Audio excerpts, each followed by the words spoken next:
नमस्कार।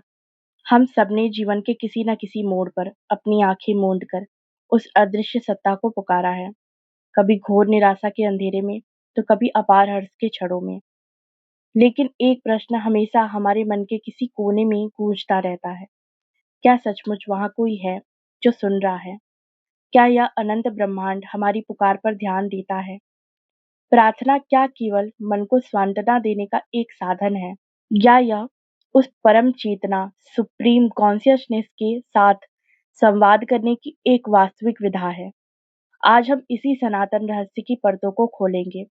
हम जानेंगे कि आस्था की गहराइयों में वह कौन सा तथ्य छिपा है जो हमारी पुकार को प्रतिध्वनि में बदल देता है। प्राचीन ऋषियों और आध्यात्मिक तथ्यों के अनुसार यह संपूर्ण ब्रह्मांड एक है, कुछ भी अलग या पृथक नहीं है। हम सब एक ही चेतना के समुद्र में उठती हुई लहरें हैं। जब आप पूरे भाव और विश्वास के साथ प्रार्थना करते हैं, तो आप वास्तव में अपने भीतर एक स्पंदन, वाइब्रेशन पैदा करते हैं। यह स्पंदन आपके मन से निकलकर उस यूनिवर्स माइंड, समष्टि मन में गूंजता है।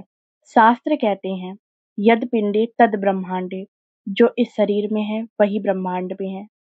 प्रार्थना वह क्षण है जब आप अपनी व्यष्टि चेतना, इंडिविजुअल कॉन्शियसनेस को समष्टि चेतना, यूनिवर्सल कॉन्शियसनेस के साथ जोड़ते हैं। इसीलिए प्रश्न यह नहीं है कि कोई कानों से सुन रहा है। तथ्य यह है कि पूरा ब्रह्मांड एक जीवंत इकाई है, और आपकी हर सच्ची भावना, हर पुकार उस महान ऊर्जा के महासागर में एक हलचल पैदा करती है। प्रार्थना का सबसे पहला और अकाट्य तथ्य है भीतर का रूपांतरण। जब हम पूरी व्याकुलता से उस परमेश्वर को पुकारते हैं, तो हमारे भीतर के विकार, डर, क्रोध, लोभ शांत होने लगते हैं। प्रार्थना के क्षणों में अहंकार, ईगो पिघल जाता है और उसकी जगह समर्पण, सरेंडर ले लेता है। यह समर्पण ही वह द्वार है जिससे होकर दिव्य ऊर्जा हमारे भीतर प्रवेश करती है। आध्यात्मिक तथ्य यह है कि प्रार्थना आपको पात्र बनाती है। जब आप शांत और समर्पित होते हैं, तभी आप उस अनुग्रह, ग्रेस को ग्रहण कर सकते हैं जो ब्रह्मांड निरंतर बरसा रहा है।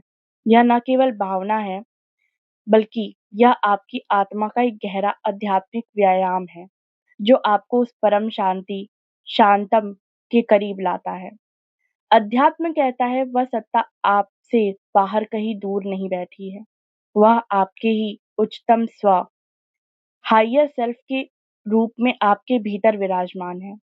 भगवान के सुनने का वास्तविक अर्थ है आपकी व्यक्तिगत इच्छा का ब्रह्मांडीय इच्छा, डिवाइन विल के साथ तालमेल में आ जाना। जैसे ही यह तालमेल स्थापित होता है, जिसे हम चमत्कार कहते हैं, वे सहज रूप से घटित होने लगते हैं। प्रार्थना मांगना नहीं है, बल्कि उस परम शक्ति के साथ एक हो जाना है। जब यह बोध जागता है कि मैं और वह एक ही है, तब हर पुकार एक आज्ञा और हर प्रार्थना एक प्रतिध्वनि बन जाती है। यदि वह सुनता है, तो हमारी प्रार्थनाएं अक्सर निष्फल क्यों लगती हैं?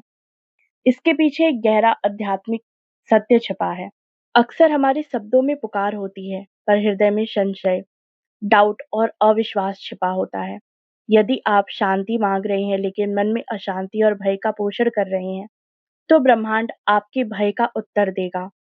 प्रार्थना की सफलता एकमात्र रहस्य है भाव, फीलिंग, इमोशन। आपके शब्द नहीं, बल्कि उन शब्दों के पीछे छिपी हुई आपकी सच्ची भावना और विश्वास ही वह ईंधन है जो आपकी प्रार्थना को आकाश तक ले जाता है। जैसे गंदे दर्पण में प्रतिबिंब साफ नहीं दिखता, वैसे ही संशय और स्वार्थ से भरे मन से की गई पुकार स्पष्ट प्रतिध्वनि नहीं पाती। तो फिर सही प्रार्थना कैसे करें? अध्यात्म हमें 3 सरल सूत्र देता है। पहला चरण है मौन। प्रार्थना से पहले अपने मन के शोर को शांत करें। बैठने का आसन स्थिर हो और सांसें गहरी हो। दूसरा चरण है कृतज्ञता। अपनी प्रार्थना कभी शिकायतों की सूची से शुरू ना करें। जो आपके पास है, यह जीवन, यह सांस, उनके लिए हृदय से धन्यवाद कहें। और तीसरा चरण है विस्तार। अपनी प्रार्थना को केवल मैं और मेरे तक सीमित ना रखें। सर्वजन हिताय, सर्वजन सुखाय, सभी के कल्याण की कामना करें। जब आप स्वार्थ से ऊपर उठते हैं, तो आपकी पुकार ब्रह्मांडीय हो जाती है। हाँ, वह सुनता है, लेकिन वह आपके शब्दों को नहीं, आपकी खामोशी को, आपके आँसुओं को और आपके हृदय की धड़कन को सुनता है। प्रार्थना वह पुल है जो इस दृश्यमान भौतिक संसार को उस अदृश्य अलौकिक लोक से जोड़ता है। अगली बार जब आप आंखें मूंदे, तो यह ना सोचें कि आप किसी अजनबी को पुकार रहे हैं। यह सोचें कि आप अपने ही असली घर का पता ढूंढ रहे हैं। धन्यवाद। हर हर महादेव।